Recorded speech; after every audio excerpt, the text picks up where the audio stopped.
એ શ્રી કૃષ્ણ વૈષ્ણવો, દેશ વિદેશમાં વસતા મારા વાલા વૈષ્ણવો તથા મારા ખાસ યુવા મિત્રો, સર્વપ્રથમ આપણે આપણા ઈષ્ટદેવનું સ્મરણ કરીએ. શ્રી કૃષ્ણાય નમઃ, શ્રી ગોપીજન વલ્લભાય નમઃ, શ્રી આચાર્ય ચરણ કમલેભ્યો નમઃ, શ્રી ગુસાઈજી પરમ દયાલવે નમઃ, શ્રી ગુરવે નમઃ, શ્રી યમુના મહારાણ્યે નમઃ. તો વૈષ્ણવો, આપણે આપણા બ્રહ્મ સમાનના ભાવાર્થમાં આપણે જે પ્રભુને તેનાથી વિખૂટા પડીને આપણે જે દેહ ક્લેશનો આપણો આનંદ તાપ થયો છે તે માટે આપણે પ્રભુને આપણું અહમતામય વિષયો, મમતામય વિષયો અને આત્મસહિત સર્વત્ર સમર્પણ કરે છે. હવે આ ગદ્ય મંત્ર દ્વારા પ્રભુને આપણે આપણું ત્રણેય વસ્તુઓ સમર્પિત કરે છે. આપણે આપણી ત્રણેય વસ્તુઓનું સમર્પણ કર્યા પછી આપણે તેના સર્વસ્વ બનીએ છીએ. સર્વસ્વ એટલે તેનું સર્વસ્વ બને છે. ત્રણ મળી તેનું સર્વસ્વ બને છે. ત્રણ મળી અમતામય વિષયો, મમતામય વિષયો અને આત્મા, ત્રણ મળીને તેનું આપણે સર્વસ્વ બને છે અને તે આપણે પ્રભુને સમર્પણ કરીએ છીએ. હવે નથી દાન કરતા કે નથી અર્પણ કરતા. હવે દાન કરવું, અર્પણ કરવું અને સમર્પણ, આ ત્રણેયનો ભાવાર્થ અલગ અલગ છે. દાન કરવું એટલે શું છે? આપણી પાસે જે વસ્તુ હોય તે આપણી વસ્તુ આપણે બીજાને સંકલ્પ કરીને આપવી, તેને કહેવાય દાન. એટલે જેમ કે આપણે કોઈ ગરીબોને આપીએ છીએ, કોઈ બ્રાહ્મણને આપીએ છીએ, તે દાન કર્યું કહેવાય.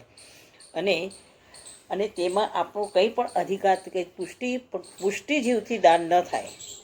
આપણા પુષ્ટિ માર્ગમાં શું કહેલું છે કે આપણી માલિકીનું કશું જ નથી. જે છે આપણે એ બધું શ્રી કૃષ્ણને સમર્પણ થયેલું છે અને સમર્પણ કરવાનું છે. કૃષ્ણની માલિકીનું વસ્તુઓને દાન કરવાનો આપણને અધિકાર નથી. અને જો જે વૈષ્ણવ એમ કહે છે કે મેં આ દાન કર્યું વૈષ્ણવ, તો તે વૈષ્ણવ અહંકારી અથવા મૂર્ખ ગણાય છે. હવે બીજું છે અર્પણ. હવે અર્પણ શબ્દનો અર્થ એ છે કે વૈદિક પૂજા માર્ગમાં પોતાના દેવને તમે જે કંઈ આપો તેને અર્પણ કર્યું કહેવાય. તે વસ્તુનો તમે પાછા ઉપભોગ ન કરી શકો અને તે વસ્તુ ઉપભોગ કરવાનો અધિકાર ફક્ત તેના પૂજારીઓને જ છે એવું કહેવામાં આવે છે. પરંતુ પુષ્ટિ માર્ગમાં સમર્પણની કોઈ વિધિ નથી. માટે પુષ્ટિ માર્ગે વૈષ્ણવે કશાનું પણ અર્પણ કૃષ્ણને કરતો નથી. હવે સમર્પણ, આ ત્રીજું છે આપણું સમર્પણ.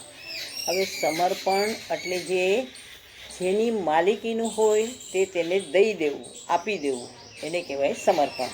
તો આપણે પુષ્ટિ માર્ગમાં એમ જ માને છે કે પ્રભુ આમાં મારું કંઈ જ નથી, કંઈ લઈને આવ્યા નથી ને કંઈ લઈને જવા નથી, બધું પ્રભુ તારું જ છે. તારું તું તેરા તુજકો અર્પણ ક્યાં લાગે મેરા. તો એવી રીતે એમાં એને પ્રભુને આપણે બધું સમર્પણ કરી દઈએ છીએ અને તે શ્રી કૃષ્ણની માલિકીનું જ છે. તેમાં આપણું કંઈ જ નથી, આપણે ફક્ત વહીવટ કરતા છીએ. અને એ જ ભાવના આપણી રાખવાની, તો જ આપણામાં દીનતાની ભાવના આવે. આપણે કંઈ સાથે લાવ્યા નથી અને કંઈ સાથે લઈ જવા નથી. હે કૃષ્ણ, તારું છે અને તે તને સમર્પણ કરું છું. ફક્ત એટલું જ છે કે જો અલબત્ત સ્વામી એના સેવકને જો કંઈ પ્રેમથી આપે, એમાં પછી એના ઉતરેલા વસ્ત્ર હોય, અલંકાર હોય કે કોઈ ભોજ્ય વસ્તુ હોય, આદિ સેવકને આપે તો તેની પ્રસાદી સમજી તેનો ઉપયોગ કરવો સેવક કરી શકે છે. પણ હૃદયમાં ભાવના તો એવી જ રાખવાની કે આ પ્રસાદીનો દુરુપયોગ ન થાય. હવે આ પ્રમાણે ચારેય વસ્તુનું દાન થયા પછી, ત્રણેય વસ્તુનું દાન થયા પછી છેલ્લે પ્રભુને કહે છે કે પ્રભુ દાસો અહમ. આ ત્રણ વસ્તુનું દાન થઈ ગયું. હવે છેલ્લે પૂરું સમર્પિત કરવાનું કે દાસો અહમ. દાસો અહમ આને કહે છે કે પ્રભુ હું તારો દાસ છું, તું મારો સ્વામી છે, હું તારો દાસ છું, હું પોતે કાંઈ જ નથી. પોતાની માલિકી પોતે છોડી દે છે કે હું માલિક છું એવું માનતો નથી. તો એવી રીતે પોતાના દાસો અહમ. અને છેલ્લા મંત્રમાં તે કહે છે કૃષ્ણ તવાસ્મી. એ પણ એનો ભાવ એ છે, દાસો એટલે તારો સેવક જ છું, માલિક તું અને હું તારો સેવક. અને છેલ્લે પંચાક્ષર મંત્ર એટલે કૃષ્ણ તવાસ્મી એવું બ્રહ્મ સમાન મંત્રમાં પણ આપણે જોયેલું છે કે આપણો છેલ્લો શબ્દ પ્રભુને શું સમર્પિત કરે છે કે કૃષ્ણ તવાસ્મી. તવ અસ્મી એ 5 અક્ષર છે એટલે એને પંચાક્ષર મંત્ર કહેવામાં આવે છે. તો તવાસ્મી, હે કૃષ્ણ હું તારો જ છું, તારો જ રહેવાનો છું, મારું પોતાનું કાંઈ જ નથી.